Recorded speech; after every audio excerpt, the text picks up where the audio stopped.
Welcome to HortTube. My name is Jim Putnam. In this video, we are in Miramar, California, which is near San Diego suburb, basically. Yeah, right? yeah, we're just north of downtown San Diego. Yeah, and with Tom Foley, he's been in a couple of videos with me before. We're going to talk about some plants that are very kind of specific to the southwestern United States. A lot of times I can come out here to Everde and we can cover some plants that you may see in the east and all over, and typically warmer areas, but plants that will tolerate it. Yeah. These in this video are definitely very specific for things that I come out here to California and see, and I don't know anything about. So you're going to be teaching me. These are a lot of fun. Yeah, so you're going to be teaching us. Let's talk about this group. Sure. So these are leucadendrons. Leucadendrons are native to South Africa and Australia. Yeah. What they like is what we have here: cool weather, no humidity. This is going to be a low phosphorus one as well. This is a no phosphorus plant. Gotcha. And they'll do really well California, coastal California, all the way up into the Bay Area. And then occasionally you'll see them in like downtown Portland, parts of Seattle where it's a little bit warmer. They're probably zone 8, zone 9. Right. What they hate is heat and humidity, high nighttime temperatures, and a late afternoon thunderstorm with clay soils. Right. That is us in the southeast United States. That is not California, right? It doesn't rain here in months. So these are all leucadendrons. You may notice them every once in a while, like for Christmas. Yeah. You may see this. This is a variety called Gold Strike. You're not going to see the plant when you're at home, right? You're going to see them as a cut branch, and that's how they're used. They were originally introduced like Gold Strike for the cut flower industry. Right. Yeah, gotcha. And what does the cut flower industry want? Big, fast, long branches, and then these will color up this winter. Got it. And it got kind of an insignificant flower overall. It's mostly grown for this foliage. It's grown for foliage plants. Yeah, they're foliage plants and color foliage, right? So this, you can see this is already beginning to burgundy up. Right. And we love Gold Strike. We sell a lot of Gold Strike, mostly to landscape contractors. And what people won't be able to see, the thing they can't do is touch this thing, and it's got really thick. It's leathery. Yeah. It's it's very typical of plants you're going to find in these types of climates. Just to get 10, 15 feet tall. It's a big plant, right? And that's tough in a commercial setting, and unless you're using them for large, almost screens, right? They're evergreen. They're great for evergreen, for screens and hedges. Right. So that's Gold Strike. What's occurred over the last 10 years or so is breeding, plant breeding, right? Well, we do that in lots of other plants. Well, leucadendrons have come into that play. So you're going to have summer red. Summer red's more compact. It is an older cultivar, but what we like about it is this red burgundy foliage. Yeah, it looks great. And you can already see a little bit shorter, right, compared to the branches on this. So we've got a little bit more compact. Really, the first breakthrough was ebony. And ebony we've been selling for about 10 years now here at Everde Growers. That is the foliage. Yeah, all the time, year-round, dark, almost black foliage with the new growth, that really, really dark crimson red. And it is more compact. So ebony's going to be, that 5-6 foot tall. Yeah. It is a mid-size rate growth, while this is a really fast growth. Was picked intentionally to be fast growing. These are being picked for being good but well-behaved ornamental plants. And that's what we're looking for our customers, our landscape contractors and the landscape architects, as well as our homeowners. They're looking for low maintenance or no maintenance. Yeah. And just more evergreen. It's checking off the boxes, and then you can use other color around these. This is the stable thing in your garden year round. Absolutely, I grew these when I lived in up north of here, and they did fantastic. Water them, like I got my hose trickling. Yeah. Drop it next to the plant, and I did that once every 6 to 8 weeks. That's not much water for only 20 minutes. And you've got them on drip irrigation. People may see out here. You got them on drip, and you're not even turning this on in the nursery. This entire part of the nursery is all drip, and we're watering maybe 4 to 6 weeks. One watering. Really, that's unbelievable. The one thing they do not, we manage our water. We don't water by time. We use a water monitor. We put it in there, and if it says, it's low water, almost dry, then we'll water. And then we let it full dry down again. And that is the cycle. That's what they like. Wow. Yeah, then we move on. So both of these were purposely bred for compactness. Yeah, this variety is both of these two varieties are behind us, and I don't know how well they'll be able to see it, but they're so even. It's one of those things I come into a nursery and you can immediately pick up on Wow, those are like little soldiers. That's right. Those two are like that. Yep. So these are bred by the same person, Dr. John Cho. This one's Hawaiian Sunrise. Yeah.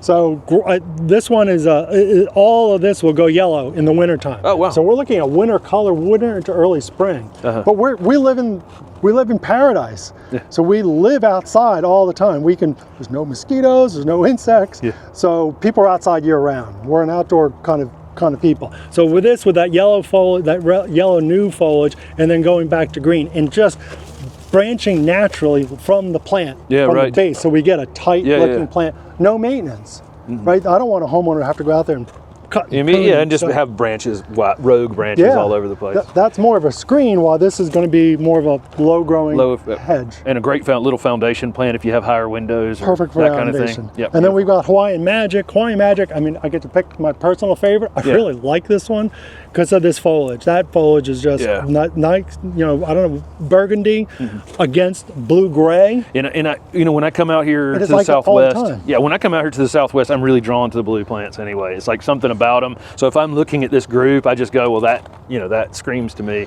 that it belongs here. Well, we got bright sunlight, right? Really intense. We normally don't have a lot of cloud cover, so the sun here is like, it's it's bright. And so we like cool colors, blues, dark greens, dark blacks like this, dark green. You're not going to see very many gold foliage plants. Because I think it's just so bright. People that watch my channel, it's like, my entire garden is chartreuse clown college design, I call it. You're not doing that here. No, we just have different. You garden where you live, right? Where you're local, and ease. We want easy plants. These are easy, as long as really don't fertilize them. No need to fertilize them, and just back off the watering. Nice. So let's go look at some gravillas. Yeah, that sounds great. Okay. All right, so Tom, let's talk about grevillea. This is one of those things we come to Southern California. This is the only place I come and see these, when Steph and I are in Southern California. So where did these originate, and where were people going to use them? So gravillas are native to Australia. Yep. They love Mediterranean climates. We're in a Mediterranean climate. What does that mean? No rain in the summer, rains in the winter, cooler temperatures, low humidity. Right. That is California, right? That's Southern California. Really, we can grow these grevilleas all the way up into the Bay Area. You'll see them as far as Portland, Oregon, and where it stays a little bit warmer. But from the Bay Area south, and even some of these varieties will do well all the way into Palm Springs, where it can be hot, but dry. This is why you don't see grevillas in Raleigh, North Carolina. Yeah. So the afternoon thunderstorm's no good. Yeah, an afternoon thunderstorm is a death wish on these plants. Right. They like sharp drainage. Once they're established, for us, maybe once a month, light watering. The one thing they hate is phosphorus. Phosphorus in the soil, and that's really important. We have low phosphorus soils here in California, and this is where they're native to, is an area where it's very poor in phosphorus. So this is something people so I talk about this on the channel a lot of times. Sometimes it's about not fighting what you have. Like somebody wants to grow something and they want to grow it so bad that they put $300 worth of materials in so that they can grow this thing. This is like the plant it, water, it matches the space. Yep. Right. Okay. That makes a lot of sense. Right plant for the right place. Yeah. That's what gravillas are. The right plant for the right place. They're easy for us. Right. So you have several different ones. The foliage is different. The flowers are different. The bees seem drawn to all of them. The bees love it. Hummingbirds, we're probably going to get attacked by hummingbirds at some point because they're kind of territorial out here. Okay. And we are one of the largest growers. We grow these for retail sales as well as for landscape contractors, and they're used heavily and extensively in the landscape trade because they're so easy and floriferous. So we've got over here King's Fire. This is a new breeding from a breeding organization in Western Australia. King's Park. It's a botanic garden. So the breeder, his name's Digby Grown. Digby bred this King's Fire for its floriferousness. And this thing is a blooming machine. It pretty much blooms year round. Okay, and that's what I was going to ask. In general, these are going to bloom in cooler, shorter days? They're going to bloom year round. Okay, so the breeding that's been done here is this, the newer breeding that we're selling and offering is for better flowering, longer flowers, unique color flowers, and just more flower power. Right. I mean, we can see these flowers, but you can see all of this is I can new see it. flowers coming just on. budding and budding so and that's King's budding. Fire, well-named Fire, right? So it's red, really bright red. How tall are we expecting that we're looking at around 8 to 10 foot, so that's great. 8 to 10 tall and like 8 in to 10 10 years wide. kind of thing. Years. Okay, gotcha. It is a little bit quicker growing, which is great for that landscape contractor or for the homeowner who wants instant impact.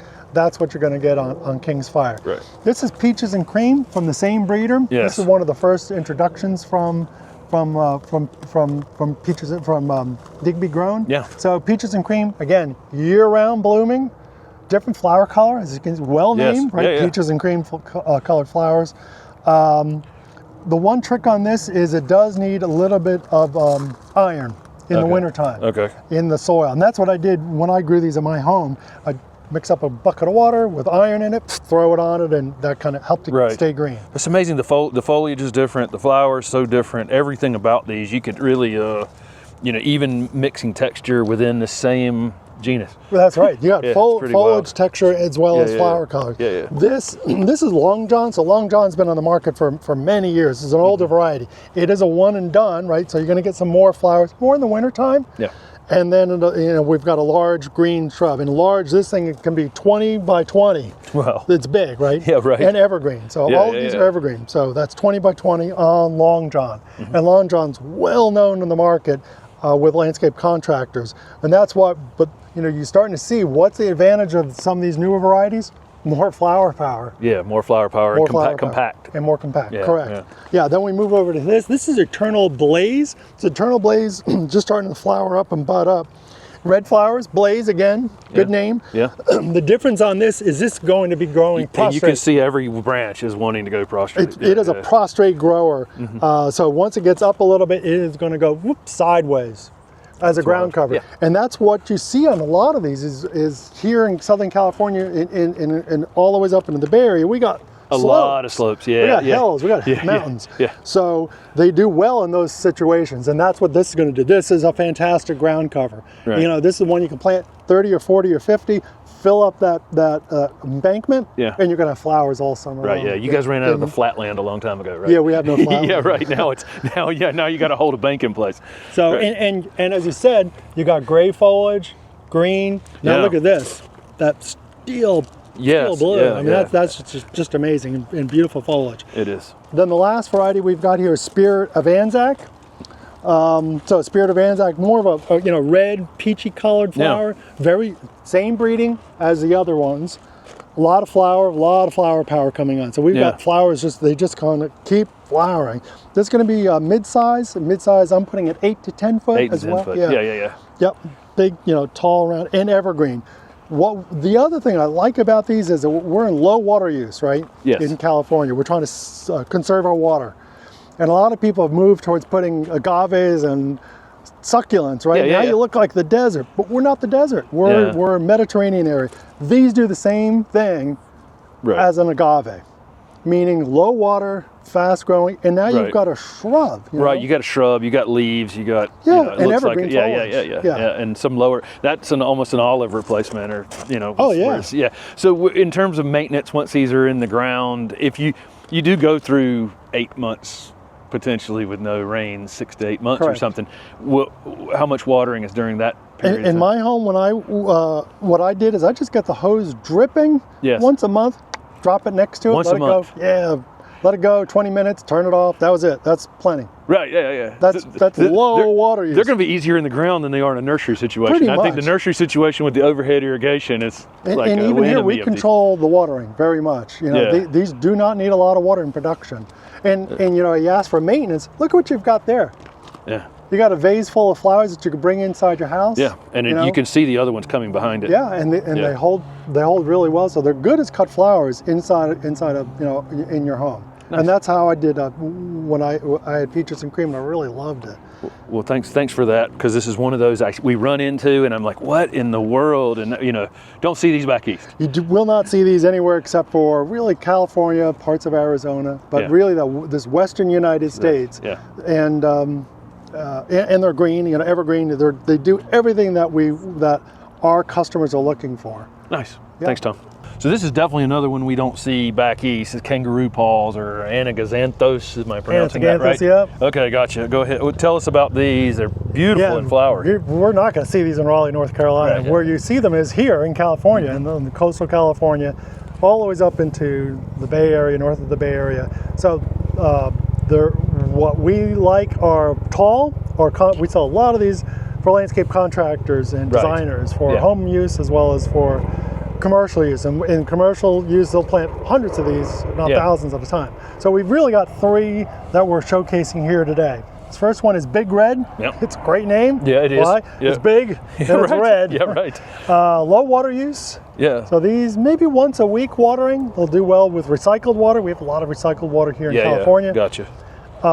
When are they going to flower before you move to the next one? Sure. Then they're going to flower. They're going to start flowering late fall. They're going to kind of flower through the winter, all the way into early spring. Gotcha. You have a few more of those things in this area where things kind of take a break during the summer and take advantage of the little bit of rain and the. I'm so glad you brought that up. Think of us in a Mediterranean climate as our summer is winter. Yeah, gotcha. So plants when there's low water, they want to go. They want to go slow down. They want to slow that roll a little bit, go dormant, maybe not flower as much. Yeah. And then once the fall rains and we get it's beautiful today. It's probably 60 degrees and nice clear. Yeah. Hey, man, let's start flowering again. We got to get it on, and that's what they start doing. So we'll get quite a few of these plants will bloom through the winter into spring, into late spring, early summer. Gotcha. Okay. Yeah. So that's Big Red. Mm-hmm. We love the name, right? We've got an orange one called Tequila Sunrise. Yeah, it's a perfect name. Yeah, it's a really great name. Yeah. Yeah, and again, tall. We like tall, and our customers like tall. That's what our customers are looking for. Plants that are going to be like this, kind of more a little bit more in the back of the border. But look, the flower is up above the foliage. You're going to see that flower. Yeah. It's got this strappy iris-like foliage, but it's much thicker. It's built for the desert. It is built for the low water Mediterranean climate. Yep. Yeah. And then we've got Yellow Gem. So what we did here is we took some cut branches. So in a home setting, perfect for cut flowers. I mean, these are just ideal to put them in a vase. They hold really well. That's one of the values of it is that they're going to do well in a vase. Yeah. And they hold for a long period of time. That thing is so showy right there. Go ahead. Full sun, I'm guessing. Full sun. Full sun. Part shade. You could take part shade. Okay, gotcha. But if you had any kind of long shadows in the garden, that yellow is just going to be like. Yeah, it really pops. Yeah. They all pop flower-wise really well. Mm-hmm. Yeah. So these are kangaroo paws, or you want to be geeky. Yeah. Anaganthus. Yes, there you go. Perfect. So let's look at one more leucodendron here, Tom. Yeah, this is a leucodendron called Jester. And what we like about it, I mean, as all of your people are watching and can see it, this is color on steroids. Yeah, it is. So, I mean, that's beautiful burgundy, bright, hot red. Yeah. Back down into this creamy variegation, which people love. These are evergreen, low water use, like we talked about earlier. Perfect for cuts as well. Perfect for cut flowers. Yeah. So if you're a homeowner, you could easily cut this, and bring it in, you probably use a pruner. And perfect for cut vase. Yeah. And because they're in a vase and you could feel that foliage, they are durable inside. Right, yeah. I mean, you can run these as inside, you can let those go pretty dry in the vase. The variegation is so interesting, how it's like orange and yellow and kind of a creamy color all in one with the green. We get that, we're cooling down, we're going into, we're in autumn, we're going into winter time, and that winter color is just that temperature is just going to drive more color. Okay, gotcha. We're going to see more color in the winter time than we do in the summer on Jester. No. And many leucodendrons. They're peaking through the winter into January, February, March, April. How big would you think this one's going to be as a landscape Jester's going to get about 10 feet tall or so. About 10 feet tall. Yeah, so a little bit taller. A small screen. Yeah, small screen. Corner foundation plant. Perfect for a corner foundation. The trick is, do not water. Yeah, right. There you go. Another perfect Mediterranean plant for the Southwest are bottle brushes, right? Yeah, absolutely. Yeah. This is callistemon, or bottle brush, called Slim. Oh, it's well named. Yeah, it is. It is. I mean, Slim was selected for very strong upright growth, narrow, which is really important for smaller lots. in smaller landscapes, and even for commercial settings where you want looking for a hedge. Yep.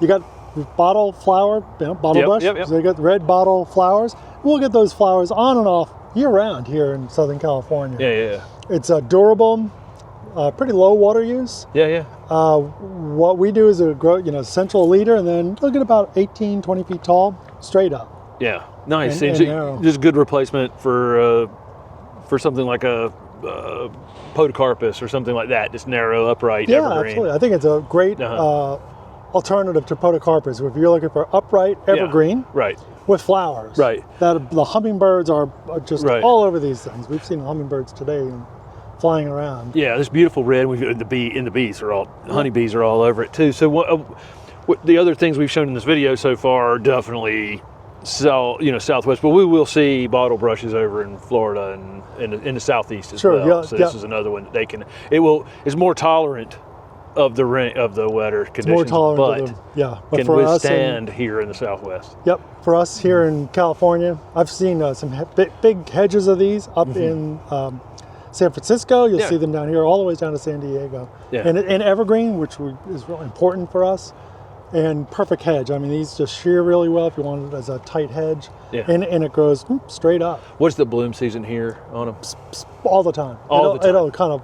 It'll slow down, like we talked earlier. In the summer, yeah, right. When we get hot, for us can be in the 90s and the 100s. Yeah. It'll definitely slow its flowering down. Right.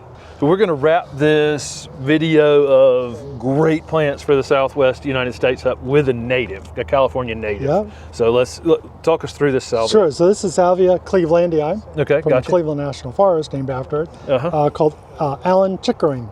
Okay. And it's a great plant. I mean, too bad your viewers can't smell it. Smell it, yeah. You can walk past it and smell it. We could smell it now. It's a strongly scented salvia. Yeah. It is beyond durable. I mean, we see this in landscapes where there is no water. Yeah, right. And that's what it's native to, right? No water in the summer, and and then we get rain in the wintertime. Planted on steep slopes, embankments, in landscapes, in homeowners' gardens as well. Right. The trick is there's no water needed. Prune it back late winter, shape it up a little bit, and then you'll get these killer flowers spring through fall. Wow. It has an iridescent purple blue. And you're going to have basically no browsing on this if you got browsing animals, right? I mean, that fragrance is like, it's going to keep most things away. You're going to have all the pollinators. You're going to have hummingbirds, bees. There's a hummingbird and bee magnet, which is great. And a native, right? Yeah. We're really interested in California natives. We sell quite a bit, believe it or not. We sell more than most people would recognize. We sell a lot of California native shrubs, perennials. This to me is like a sub-perennial. It's woody. Right? It's woody, yeah. It's going to stay evergreen. Yeah. But you could reset it if you ever needed to. Yeah, if you needed to. Okay. Well, beautiful. Well, thank you so much, Tom, for talking us through some plants that, we'll come out here to Southern California and I see these things and and they're familiar in some ways and in other ways they're not. And then of course I can go through some of the landscapes where they're using very typical Eastern style boxwoods and other landscaping and their fescue lawns and that kind of thing. But the folks that have, are really kind of, evolving their landscapes a bit. Sure. Some of these plants are important to that. I'm from the East Coast. I'm from New Jersey, and I lived in North Carolina for more than a dozen years. This is not North Carolina. Right. This is California. So I plant the plants that are going to do well where we live. Yeah. And matching them up on the globe. Yep. With Australia or South Africa or places that are similar climates. Yes. Yeah. Well, beautiful. Thank you so much. Thank you very much for having us out. Yeah. Yep.